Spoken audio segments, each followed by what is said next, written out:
Bonjour à tous et bienvenue dans notre matinale quotidienne. Comment bien commencer ta journée? Et ce matin, nous vous invitons à nous retrouver comme tous les jours sur notre page Facebook ou sur notre chaîne YouTube.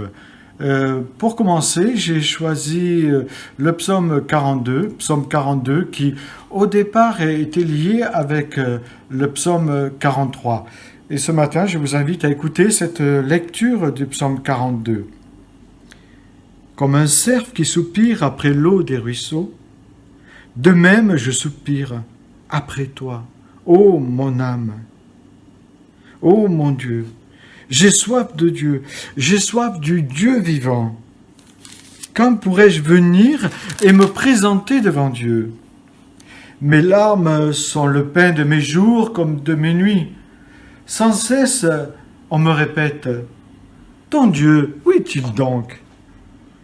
Avec quelle émotion! Je me souviens du temps où, avec le cortège, je m'avançais en marchant à sa tête vers le temple de Dieu. Au milieu de la joie et des cris de reconnaissance de tout un peuple en fête. Pourquoi donc, ô mon âme, es-tu si abattue et gémis-tu sur moi? Mets ton espoir en Dieu, je le louerai encore, car il est mon sauveur. Mon Dieu, mon âme est abattue. Voilà pourquoi je pense à toi du pays du Jourdain, des cimes de l'Hermon et du mont Messéar. Un abîme en appelle un autre. Tu fais gronder tes chutes. Tous tes flots et tes larmes sont déferlés sur moi. Que le jour, l'Éternel me montre son amour. Je passerai la nuit à chanter ses louanges et j'adresserai ma prière au Dieu qui me fait vivre. Car je veux dire à Dieu, lui qui est mon rocher, pourquoi m'ignores-tu? Pourquoi donc me faut-il vivre dans la tristesse? Pressé par les uns, par les autres, pressé par l'ennemi. Mes membres sont meurtris. Mes ennemis m'insultent sans cesse. Ils me demandent, ton Dieu, où est-il donc?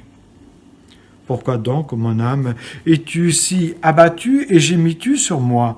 Mets ton espoir en Dieu. Je le louerai encore, mon Sauveur et mon Dieu. Voilà, la lecture du psaume 42, comme j'ai dit, avec le 43 était lié. C'était un des psaumes, en tout cas le 42, qui était cher à tous les croyants. Et ils étaient particulièrement chers aux Huguenots qui étaient persécutés, que ce soit dans les Cévennes et toute cette région où justement il y a eu des dragonnades. Les Huguenots qui aimaient chanter avec prédilection ce psaume 42, si bien traduit par Théodore de Bèze, ce protestant réformateur, et est resté l'un des plus populaires dans les églises protestantes réformées. Ces deux psaumes sont l'expression d'une pure et d'un pur soupir d'une âme qui pleure, privée de ses gages visibles, privée de la présence de Dieu. Ce qui donne à ces deux psaumes, en particulier au 42, un accent assez pénétrant, ce qui fait qu'en tout temps, les âmes pieuses y ont retrouvé leur propre soupir. On peut se retrouver en fait dans l'un de ces psaumes. Et dans le psaume 42, quand on fait le découpage, le verset 1 à 6, nous le voyons, le psalmiste exprime son désir ardent de retrouver cette relation avec Dieu, cette communion avec Dieu qu'il a certainement perdu parce que parti en déportation ou alors sous l'influence d'ennemis qui le pressent. Et nous voyons, il évoque en fait l'image d'une biche qui est assoiffée, une biche assoiffée, et ça nous fait penser à ces biches quand le lion leur court après pour essayer de les dévorer et qui au bout d'un certain temps arrivent à se dépêtrer des griffes du lion et quand même vont se retrouver dans un coin essoufflés complètement et se demander quand est-ce elles vont être dévorées. Et le psalmiste prend cette très belle image de la biche assoiffée, comme pour dire que lui, il a soif de revenir à cette relation qu'il a perdue avec son Dieu. J'ai soif du Dieu vivant, quand pourrais-je me présenter devant toi, mon Dieu?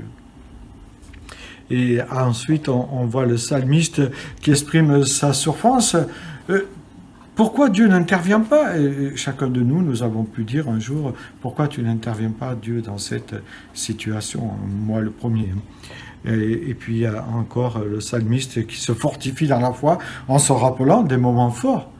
Et cela aussi, ça nous amène, nous, à nous fortifier dans notre foi, à nous rappeler que Dieu est déjà intervenu et qu'il va intervenir dans notre vie. Se rappeler les moments forts, c'est quelque chose qui nous propulse vers l'avant. Ensuite, le psalmiste exhorte en fait son âme à ne pas sombrer dans le découragement. Pourquoi t'as battu mon âme? Espère en Dieu, espère en Dieu. Pourquoi t'as battu, toi, ce matin? Espère en Dieu. Il est là, il est toujours présent, il est le même éternellement, et il t'aime. Et puis, le verset 7 à 12, on dirait que le psalmiste reprend sa complète et il exprime ce désir de pouvoir célébrer Dieu dans le nouveau temple, comme nous pouvons exprimer le désir de nous retrouver pour vivre la communion fraternelle dans nos lieux de rassemblement, de culte, d'église, voilà. Le psalmiste